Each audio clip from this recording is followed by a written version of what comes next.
Welcome back to Westmoreland on the Gridiron. Sean Meyers now joined by Matt Humbert, the head coach of the Belle Vernon area Leopards, who are now 4-3 on the season, a three-game winning streak, including a 49-7 victory against Ringgold last week. Matt, first off, congrats on the recent success. What have you seen from your team over the last 3 weeks that's allowed three to go in the win column? I think growth has been a big part of our motif all year. Coming into this year, we had a lot of kids that were jockeying for different positions, and there was a lot of inexperience. We felt that we had the right pieces there. We felt that we had some quality there. It was just a matter of kind of, figuring out that puzzle piece. And we always talk about that yearly because I feel like us and every other program in America goes through that. But this year was kind of really a challenge in terms of the offensive line, especially. We lost five offensive linemen, so you're not only trying to figure out who your starting five is and who your seven that are going to rotate, but then you're trying to figure out who your guards and your tackles are and whatnot. So I think one of the keys is if you look at us right now, prior to week 5, there's a lot of different kids in different places. You have a kid like Jackson Alexander that didn't really even start playing linebacker and tight end with us till week 5. You have a kid like Ethan Barron who didn't even start center till week 5 or 6. And then we've switched some things up on the line, moved some different positions. So I think that obviously is one of the reasons that we have had some success in the past few weeks. I think also health. If anybody knows anything about our program, we have been without DeAubrey Lightfoot for 5 weeks. Him being injected into the lineup has been a huge advantage for us at the safety position and really at the receiving position. I mean, if you look, he's one of our premier receivers coming into this week. So Wade being healthy, he missed 2 games. It's just a little bit of everything. Inexperience, getting experience, jockeying different positions around, and health, I think, has able to prevent us or propel us to being successful the past few weeks. And then the last thing, without being long-winded, I mean, we had a tough schedule to start off with. When you have injuries, lack of experience, and then you're facing, McKeesport, Aliquippa, South Fayette, Thomas Jefferson, that's not an easy road of sledding, especially when you might be knocked down a peck or two because of those different scenarios. I know the last couple of years, the tough competition before the conference schedule was probably ideal because you needed those types of challenges. This year, with what you said was a pretty inexperienced team, a lot of guys still trying to find their way.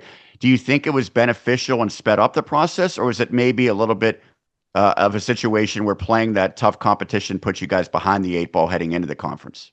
It's a weird dynamic that I think about often. I think it's kind of a moot point. I think that we definitely strive for that competition. But at the 4A level, you're obviously going to get that.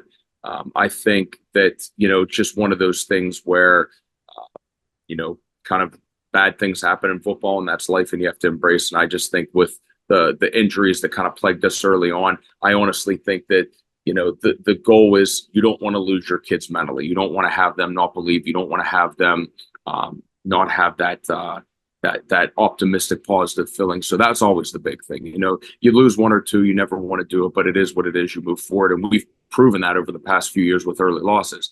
You just wanted to make sure that the mental psyche was as tough as the mental psyche of the kids that have come in the program before. And sitting here to this day, I think it has been, which is gratifying. So I still think that that's the type of schedule that we need, regardless of what our latter portion of the schedule looks like. I just think that, we kind of start off with a little bit of bad luck this year with some of the injuries and whatnot, but, no excuses. We grew from them. We kind of expanded from them, and we're hoping that, this is the week that we finally put everything together and really kind of show what we're capable of. You were a pretty good quarterback in your day. Did you ever have a game where you completed every pass you attempted? No, I have not. So it's ironic. I don't want to say it's ironic, but looking back at some of the quarterbacks and not looking at myself, but looking at some of the Belle Vernon quarterbacks, I don't think I've ever had a kid be a pitch perfect game like Curdy did at 10 for 10. So we talked about that over the weekend with the staff, and I think that's a hard thing to accomplish, and I'm happy he was able to accomplish that. I know obviously he has improved as the season's gone along. He's had some really good games recently. I would say offensively, probably the one constant has been Cole Doppelhauer. We saw Sure. plenty of him last year. He's taken on an even bigger role, and he's, receiver or runner, probably been your best guy most weeks. How has he taken his game to even a higher level in 2024? Well, I mean, if you look at it last year and you kind of break us down last year, he was a huge part of it last year. I mean, I think we were blessed and fortunate that, we had all the guys that we do. And I think the thing that kind of got lost in the shuffle was Cole's contribution last year. I mean, he played a lot of reps, played a lot of meaningful reps. Um, I think the thing that I don't want to say surprised us, because we always know Cole's a gamer and he's a tough kid. I think his contributions in the passing game have been a really nice addition to the offense. And I think we needed that. When Zoe was kind of out those few weeks and Diabre wasn't around, all of the workload pretty much was on Anthony. And, that's hard to kind of put everything on one kid. I think of the McKeesport game, we had really Anthony was the only one that has been the staple, kind of playing that position. And so I think Cole has been able to alleviate some of that pressure. And we also, made the conscious effort to get Anthony some more touches in the backfield and let Cole play receiver a little bit. Cole's been so dynamic with the early portion of the season catching the football. We'd be remiss not to have him keep doing that. And Anthony is the type of kid that we might haven't been able to get him the ball passing wise. He's just that type of kid that's electrifying with the ball in his hand. So that's why over the past few weeks, we've kind of dropped him back and literally have just given him the ball. And I think that's worked out well for us. So I think we're kind of getting back to the shades of what we like to see at Belle Vernon with the multiplicity of what we do offensively. And I think we lacked that a little bit early on. A little bit was growing pains, a little bit was injuries, a little bit of it was a filling out process. And, you got to remember, this is Curdy's first go at it. And, Curdy's first start, and you're like, all right, have fun, go to the pit. We're ready to roll. I mean, it hasn't been, we haven't had that kind of, okay, let's let our hair down, breathe, and let's kind of try to methodically attack teams, because every week was just battling, trying to figure out how to win that football game because of the caliber of competition. So I think now that we finally have been able to, get to our part of the schedule that hasn't been extremely robust, I think it's been allowing the kids, especially kind of Curdy, to really establish himself, refine himself. And if I look at from where he was week 1 to week now, just with the nomenclature, huddle procedures, how he commands the offense, how he regurgitates the verbiage to the offense, it's night and day. So unfortunately, you just need that experience to set in, and you need contributions from kids like Cole Doppelheimer to circle back to that. He's been kind of our Swiss Army knife, and he's kind of taken that Quentin Martin role that was there last year. So we're hoping that we can continue keep doing that with him. So 3 wins now in the conference. You sit at 3-1, and yet because of the playoffs being smaller in Class 4A, you are guaranteed nothing at this point. If you win this week against Trinity, you will be in. If not, then you kind of probably have to sweat it out a little bit with the wild card process. Sure. So there's a lot on the line. What's that dynamic like heading into the final week of the regular season, knowing that the postseason is not guaranteed? Because that's much different than where you were the last couple of years.